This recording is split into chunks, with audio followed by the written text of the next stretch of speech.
Welcome to Spilling Our Tea, where we have real, raw conversations with powerful Asian women about life, business, and all the lessons learned along the way. I'm your host, Sandy Casano, founder of Joyful Optimist Coaching, where we help Asian founders and entrepreneurs build abundant, joyful lives through mental fitness. As someone passionate about supporting female leaders, especially Asian women, I'm so excited to introduce today's guest. Today, we're joined by Lorraine Chai. Lorraine is a business growth coach, international educator, and best-selling author with over 20 years of experience across industries like education, real estate, and hospitality. Originally from Malaysia, Lorraine moved to Australia as a student, and her journey from international student to industry leader is one of resilience, courage, and impact. She has gone from personal challenges to leadership roles, proving that courage and resilience can truly change your path. Now, Lorraine's mission is all about helping business owners reverse engineer their goals to gain the freedom to focus on what really matters: family, health, and relationships. Lorraine, we're so excited to have you here to spill your tea. Welcome. I'm excited to be here, so thanks for having me. Fantastic. Let's begin with your story. You moved from Malaysia to Australia. Tell us about that journey and share with our listeners a little bit about Malaysian culture so that they can be more well informed. So I am fourth generation born Chinese from Malaysia. So I don't classify myself as pure Chinese. There is difference when you go to a different country where different Chinese or different Koreans or different whatever Asian background you are. It's completely different depending on where you grow up. But I always look at where, I am still Chinese in that sense.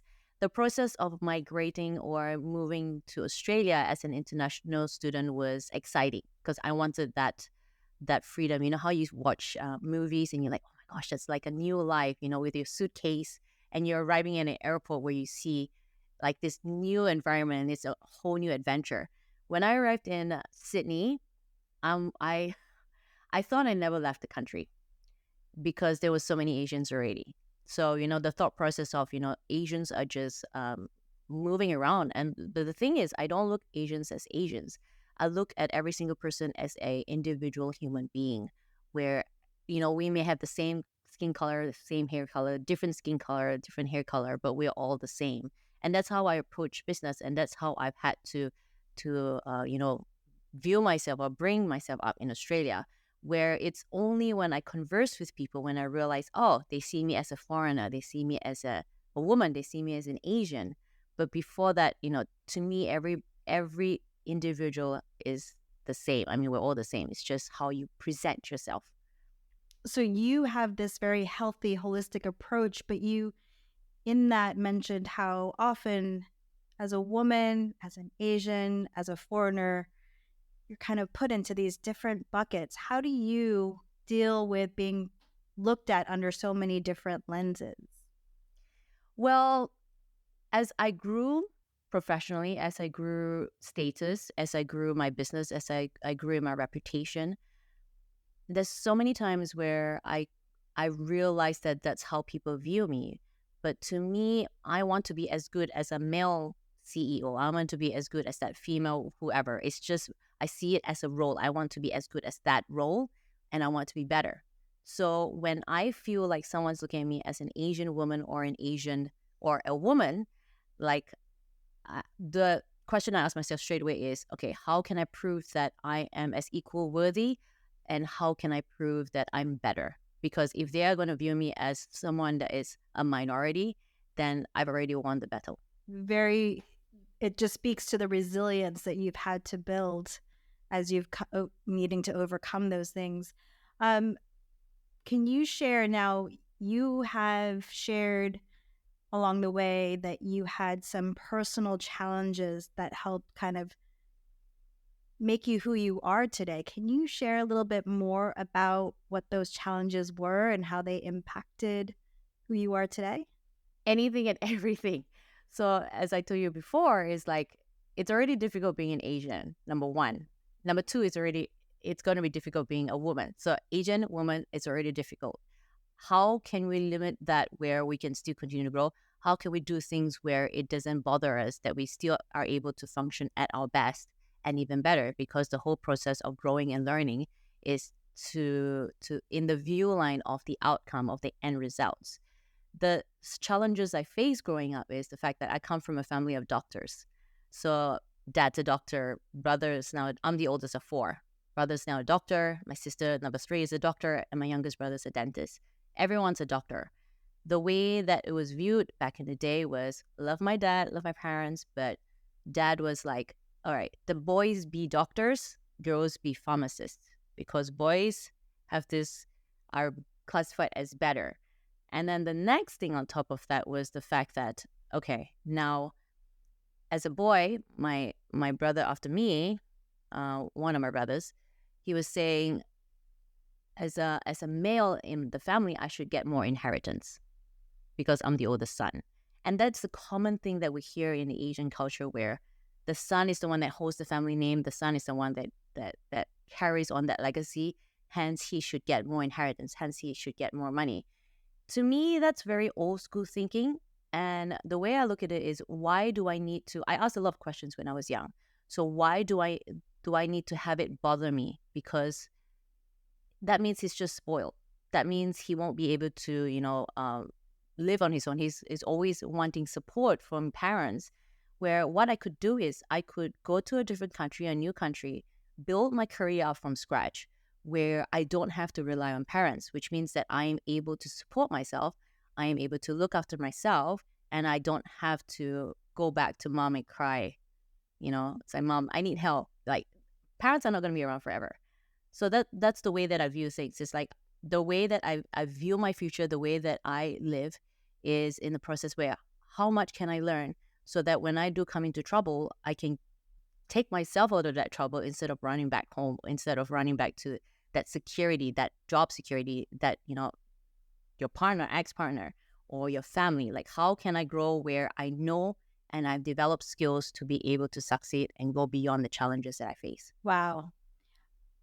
Your story reveals a hard reality for so many of us growing up Asian, is that we have I don't want to say discrimination, but we have these challenges externally, but we also face them internally within our own family structures. And absolutely. Yeah. And the thing is, it comes across the workplace too. It's because they're brought up in that old traditional thinking where men are always better than women. Oh, okay, because you're Asian, that means English is not your first language. That means I'm more of a priority, of a higher status than you are. So, but I don't look at everyone and say, oh, that's what you think. I present myself professionally. And if that's the kind of vibe then I take, then I'm like, okay, how can I do business with you? How can I help you? Because it doesn't matter if I've got boobs. It doesn't matter if I've got dark hair. It's more of how can I help you? How can I serve you comparatively to somebody else that's in the same profession? Love for you to speak, Lorraine, to those listeners out there who might be in a very similar situation, and they might be scared or restricted from wanting to break from their family mold, speak against tradition or their parents and follow their dreams, or be brave and bold and do, things that are not considered traditional. What piece of advice would you give to them, knowing what you know now? I say this a lot to my audience. I was actually just in Malaysia doing 2 presentations to a group of younger people. I call them the next generations of CEOs. What I say is, it doesn't matter how brilliant you are. I wasn't a straight A student. I was told many times by my teachers and my relatives that, I'm not going to be anyone. I think it's more of the way that I viewed my future. And that's what I always tell my clients. It's like, what kind of outcome do you want for your business? What kind of outcome in your life do you want? And then reverse engineer from that. We all want to be pleasers, but unfortunately we cannot please anyone. And I've come to that realization. It is difficult, but I've had to learn to detach from my family because it just holds me back from the success that I know that I am capable of, that I, am able to reach out for. And that's the same thing when I see with my clients. Like I see how they feel when they're in their family environment. I mean, family, they always say blood is thicker than water. Fair enough. It's not that we're going to cut them completely off our radar. It's more of I decide when I want to be present, and I decide when I want to work on myself, and I decide when I want to work on my business. It's prioritizing what matters. And the thing is, they're not going to be there forever. You have to plan. You are in your life every single day, which means that you have to plan your life and your business according to what you want rather than what they want, because they're not going to be living with you every day for the rest of their lives. It's your future. It's your emotion. It's your ambition. It's the future that you want, maybe for your kids, for your spouse, for your partner, for, the next generation. So powerful. Yes, it is your life, right? Not theirs, your life. Now, you are a coach, and I would love for you to speak about what you do and how you do it, because one thing that I've noticed personally as a coach too is that often in Asian communities, it's really difficult to have get over that hurdle of people asking for help, getting support, and seeing perhaps the benefits of having a support system like a coach. Can you speak to what you do and how it benefits your clients? I know this all too well. The thing is, people differentiate between coaches, educators, and sports coaches, where in order to be a athlete in Olympics, you have to have a coach, and not just one, you have to have 10 coaches.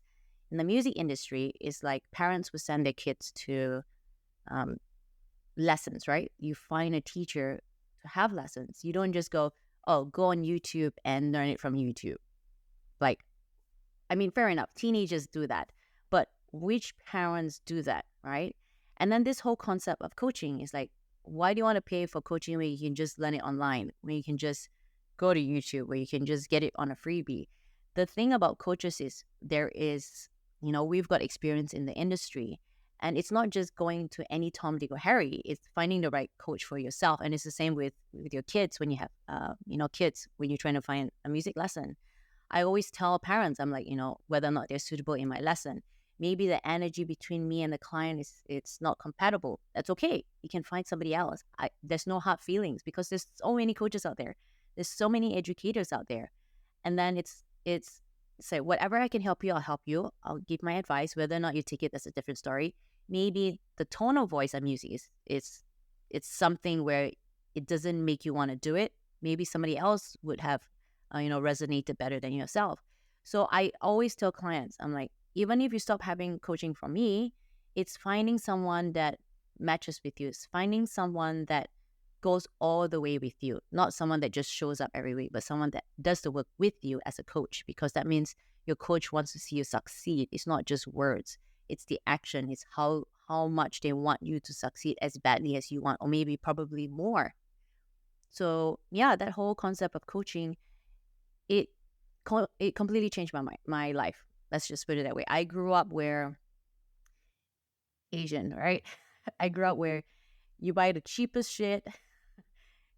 You can save money, get something that is not branded, whatever. And then the more I did it, the more I saw things break down. Like you get a handbag which is not branded, like a right? You know what I mean? And then you see the handbag falling apart when you go on interviews. Like that is just, it's not a good look, right?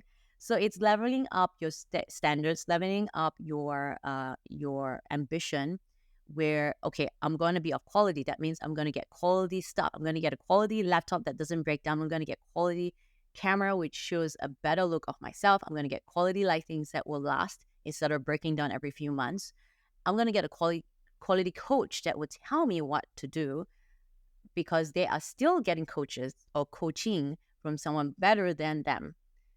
So it's knowing the kind of quality you want in your life. And then the question is, What happens if I can't afford it?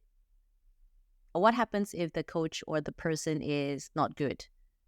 You don't know until you try. You don't know until you try. It's like a phone. How do you know whether to get an iPhone or an Android?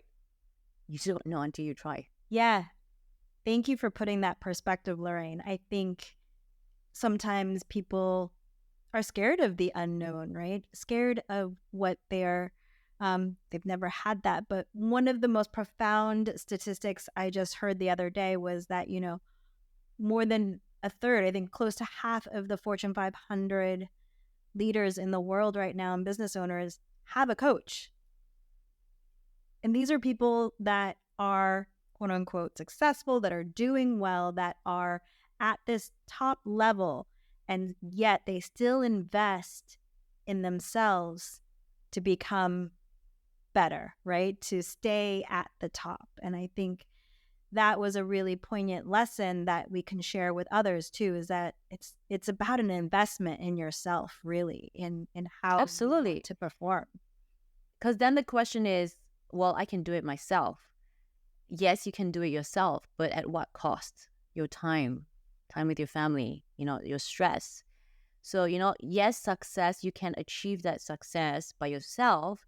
But if you have someone who knows the ins and outs that can advise you accordingly, it's like you're pivoting at an even faster and a higher rate. So why not take that chance? Like, why not invest?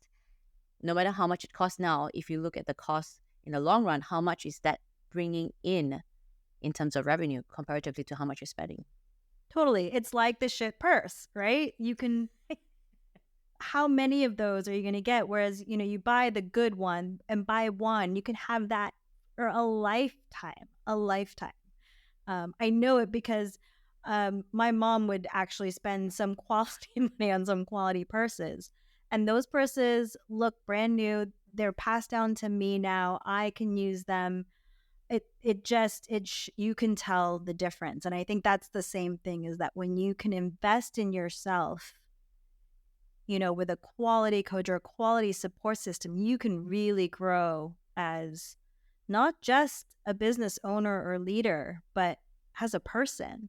Absolutely. Absolutely. And the thing is with the coaches, you have someone that knows you well enough that they're able to, plan or create a personalized, unique program for yourself. Lorraine, I would love to ask you if you'd be willing to share one of your biggest failures in life and what you've learned and how you overcame it.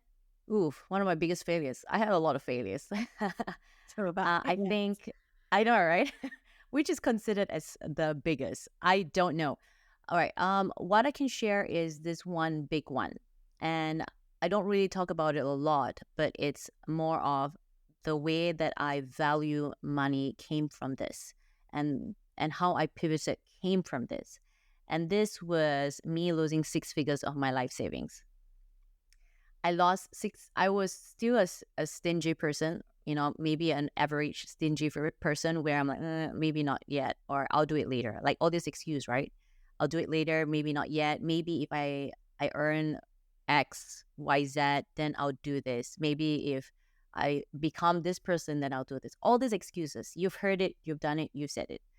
Now, during COVID, when I lost 6 figures of my life savings to an online scam, with 2 weeks of not sleeping, a lot of people love hearing this. It's like, what's the value of money? Is when I decided that there is an abundance of money out there. There is an abundance of money out there, and money circulates. Money circulates. It doesn't have to stop where you are at, because the moment you start stinging about things, the moment you stop spending, is when you stop the economy and you stop money from flowing in.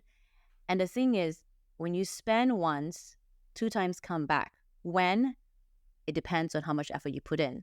So that 6 figures gone was kind of a kick up my ass, saying, okay, Lorraine, you got to do something about it. So 2 weeks of not sleeping, I decided, all right, I've got a job. I've got my reputation. I've got people that know me already internationally. Now, how can I broadcast this on a mega level where I'm doing more work, I'm pushing more, and this is the outcome that I want? Because I was still helping people. I was still supporting people. I was still advising people. But with the life that I want versus how many people I can touch, why can't I just, explode it on a magnificent or an ultimate level, right? So with that, it's made me spend every money that came in, after losing the six figures, went into investing in myself, coaches. Learn from one coach as much as I could, stretch it as much as I could, ask as much question as I could, so much that the coach called me clingy.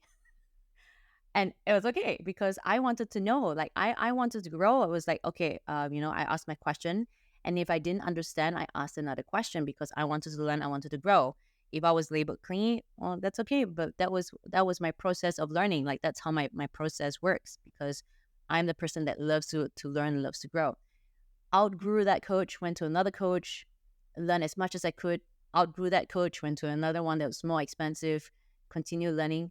And the coach that I'm currently with is a coach that still gets coached by multiple coaches himself who are on a higher level than him, which means there's always things that I can learn from him since he's always leveling up. So it's, that's how I look at it, where, you come across with clients or you yourself listening, if you are listening to this episode, where it's like, oh yeah, I'll do it later when I reach this figure, or I'll do it later when I have, after my son has grown up. I'll do it later. All these excuses are very common excuses. I may hurt your feelings, but you have to come to grasp about it, because it just stops you from achieving something that you might possibly achieve, in a year's time, maybe 6 months. You never know until you put your foot forward, isn't it? It is. And what I'm gathering from your experience is that it's about choices, right? You could have chose to kind of crumble and wallow with the loss of the money and go in a very different direction, right? And I think it's about making choice and about converting the opportunities that are before us. Am I reading that right as far as what? Absolutely. And the thing is, everyone holds on so tight to money that, I've got friends coming to me and they're like, wow, within a year we see you pivot so much. Like, what did you do differently? I'm like, invest in myself. And I hear the excuse that they have is like, oh, I can't because I need to have money coming in, or I can't because of this, because of that. But it's like, yeah, but I'm betting on myself, This is the only bet I'll do, because I won't disappear. I'm seeing myself every single day. Anything that you bet on, like the races or whatever, like, that can be lost instantaneously. But if I invest in myself, that's continuously going to stick with me. And it's how I use that knowledge, how I continue to grow. So why this is not a lost investment. The investment for myself is not a lost investment at all. But what about the finances? Well, I'll make it happen. You can make it happen too. It's like, if you truly, absolutely want something as badly as you want it, or as I want it, you would do anything to do it. If you have a sick child that's dying, you do anything in your power to keep your child alive, right? I mean, that's the thing. If you're losing something of value to yourself and you don't want to lose it, you will do whatever it takes to keep that value, to keep that possession that you have. So why not yourself? Love that. And you talk about money in the sense of energy, this flow, this abundance, which I completely agree with, that it needs to have circulation. So important to not just let it sit stagnant. Where does that belief system come from, do you think? Very good question. Very good question. Now, I think all the whole concept of money made sense when I lost the six figures. Being brought up in an Asian family, parents are like, no, you shouldn't spend that. That's too expensive. Let's get this instead, right? Well, for me anyway, it's the concept of, all right, let's save money by like pinching something from here and doing it somewhere else. Even photocopied books instead of buying the actual books. Like, sorry, I know I'm a best-selling author now, so now I'm like, no, you gotta buy books, man. Hello, no more photocopy, please. But that was where I grew up. I grew up in a third world country where resources were limited, which means that you photocopy as much as you can. And with the value of money, that was how I saw it. Like, the circulation of money was, I I always know my numbers, and it's very important to know your numbers, be it, as a business owner, or if you're transitioning to have your own business, or if you are in the workforce. Once you know your numbers, is then you can kind of budget where you want things to be. And then when you have an emergency, you have emergency fund as well. I've always lived by that from young because I wanted to level up. And I'm like, okay, how can I level up unless I know the big picture? So I know the numbers here. I know how much money is coming in. I know how much money I'm spending. I know how much money I can splurge on myself when the time comes. I know how much money I can save up to buy, let's say, let's put an item, let's say a car, right? So that thought process came from a young age where I saved money from very young, and I always calculated money. Being Asian, we're always about the money as well. So with being a stingy Asian to trying to grow the money, and then looking at the bank where you have interests and following through the interest through those years, to how much or how can I stretch this dollar, to someone that lost six figures, and finally realizing that, during COVID, I'm one of the lucky ones where I still have my reputation, I still have my job. There's people out there that have lost their jobs. So it's okay if I donated something to them to help them, get out of that slum. It's okay for me to continue working where I can grow my finances now back up because money is not limited. And now it's more of how can I continue enjoying the work that I'm doing? How can I circulate the economy? Because the whole process, the concept of once money stops where you are, money doesn't flow back in. So if I continue spending the right way, the proper way, two times comes back or more, always. So it's a journey from being an Asian towards every single thing that's come up to my life, from saving, knowing your numbers, to losing the six figures and understanding the value of money, towards knowing when to spend on a larger scale, because I was actually growing really slowly. Knowing when to spend on a larger scale, knowing when to invest on a larger scale, knowing when to pivot, or knowing how to pivot the right way rather than the slow process I was going. So just to recap, it's about being really self-aware. And the theme I'm hearing from you is just bet on you, right? Like bet on you. Make those choices, make investments in yourself.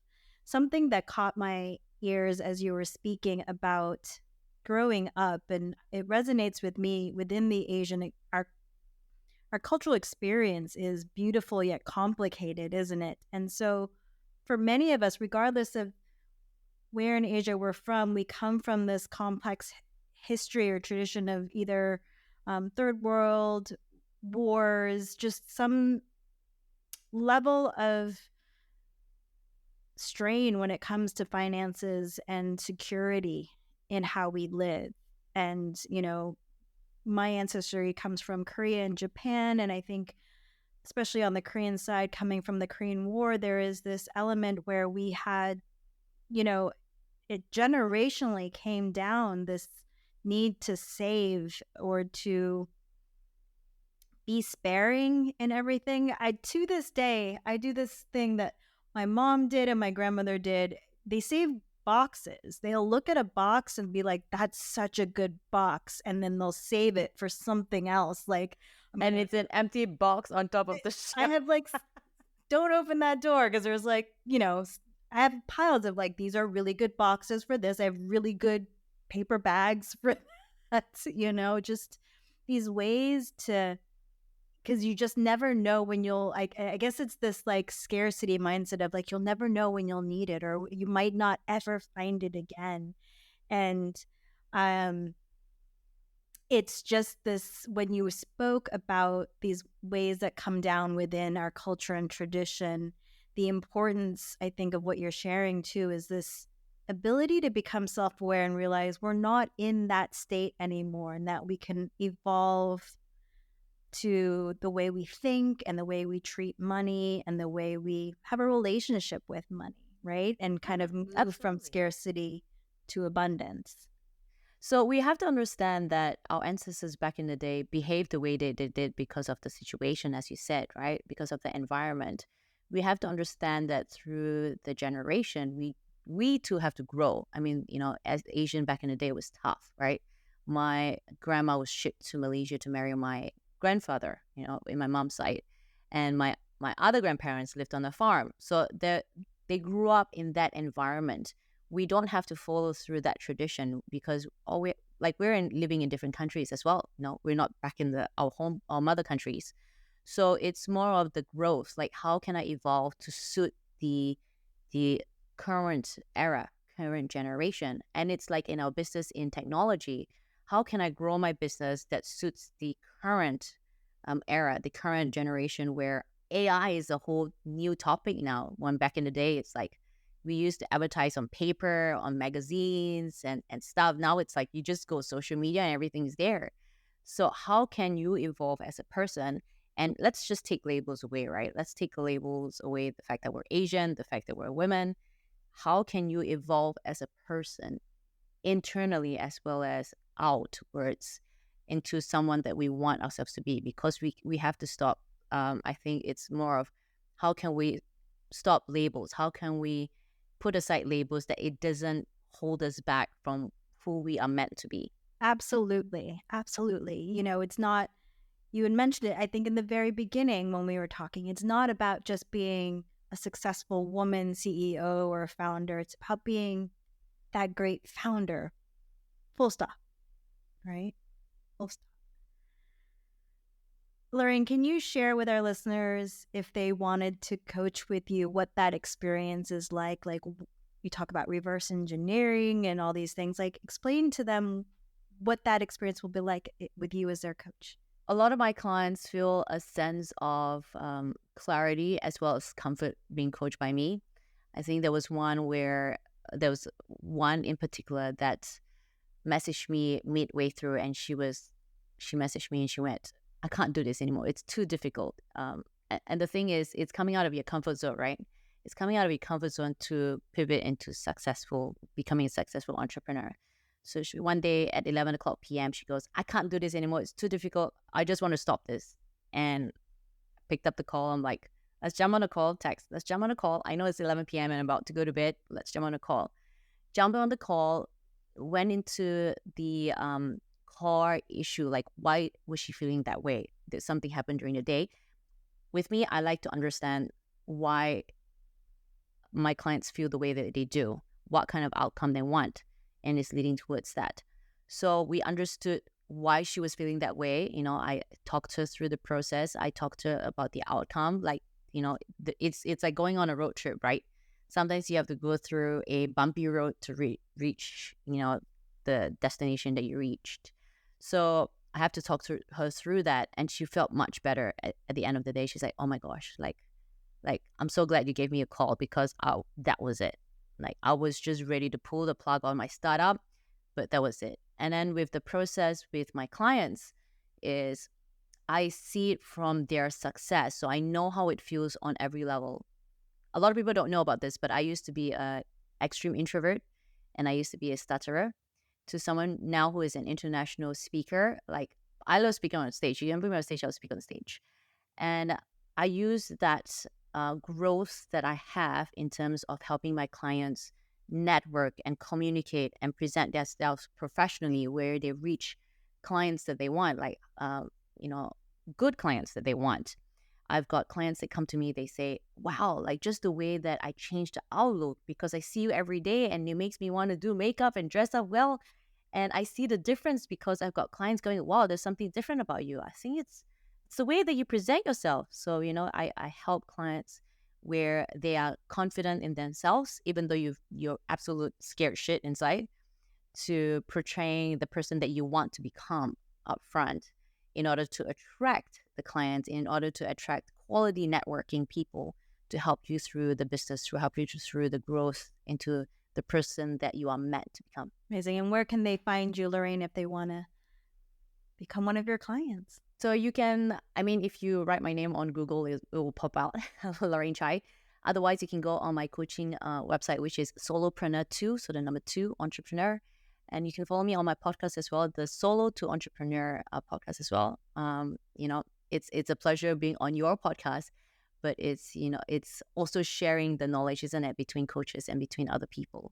So you can always find me on social media, on Facebook and Instagram. I'm searchable. So, if you just type my name, I'm there. Fantastic. And I don't want to forget, but I want you to talk about your philanthropy and what you started in Nepal, because years ago, I actually had the great joy of traveling to Nepal and teaching English to middle school students, which I fell in love with the country and the people. And so when I learned this about you, I definitely wanted to give space, and seeing now about how you feel about abundance and the cycle and the energy and sharing, I think it's really important that our listeners hear about what you're doing in Nepal. So that was my first nonprofit project. And that was a project that I've always wanted to do since I was young, to be honest. I think it was because I was being brought up by parents that always gave back to the community from that environment. So I've always wanted to give back to the community on my terms. So as an international educator, I had a lot of connections in the education field, and I was on a level where I could do that. Like, it was a lot of spending. There's a level of corruption, as you would know, in Nepal. So I got a whole bunch of donated instruments. It was a lot of planning. Got a lot of donated instruments there. A lot of people were like, that's a bit silly because it's never going to go through the borders. I had high hope and high belief that it will. It was held and detained at the borders for almost a month until the day before I landed in Nepal, when they decided to release it. So I always have a positive mindset where things will happen because I want it to happen. If it doesn't happen, it's okay, because then we can always, improvise. But I always have that vision of the kids holding the instruments. And even though someone tells me, oh, you're not going to get your stuff out, it's like, no, I have that vision of the kids holding the instrument. When I went there, the whole school wanted to learn the violin. So I started a string program there. I got donations for resources. I donated my books. I have a whole bunch of books I donated. And the whole school wanted to learn the instrument, including the teachers. Like, that was how the locals viewed education, where if they could see the opportunity of learning, they would take it. Learning with teaching those kids was amazing. I had kids, even kids that I don't even teach, where they came to me and they, gave me little trinkets because they really appreciate it, and you can see that they really do appreciate what you do. The reason why I did it was because I saw the opportunity of doing that, and someone said to me, you should put a high ticket prices on your books. You shouldn't be giving things away for free. And the way that I heard it and the way that I viewed it was, education should be free. It's more of how do you use that knowledge for the future. And I wanted to give, that opportunity to people that can't get that opportunity, to possibly ignite a spark of interest to the possibility of so much out there, of the limitations they are put on themselves. I told the kids, I'm like, you can ask me any questions, no matter how stupid it may sound, because that's my job as a teacher. That's a job as an educator, is to help you through to succeed. I've got kids from Nepal that are stalking me on social media. That's the kind of feedback and the kind of experience I want the kids. I want the kids to continue learning and growing, and they love it. Like, they continue loving, and they're like, please come back, Miss, Madam, please come back to Nepal. I'm like, I will. Maybe not soon. in the future. But yeah, I plan to do this, continue doing this in other parts of the world. I'm hoping to do it in Africa, but I'm open to whatever arms are open out to me, because I truly do believe in inspiring the next generation. Like, coming from a small hometown, there's so many limitations, and there's a lot of people that tells you what you can't do and what you can do. And I like to kind of spark that interest, where I wasn't a straight A student and now I'm an international speaker. So if I can do it, then everyone else can do it as well. You're truly an inspiration, Lorraine. Thank you so much. Hey, listeners, if you love this conversation with Lorraine as much as I did, make sure to share it with a friend who could find her story as inspiring. Don't forget to subscribe, leave us a review, and join our community at joyfuloptimist.com/spilling our tea. Thank you so much for listening, and we'll catch you at the next episode.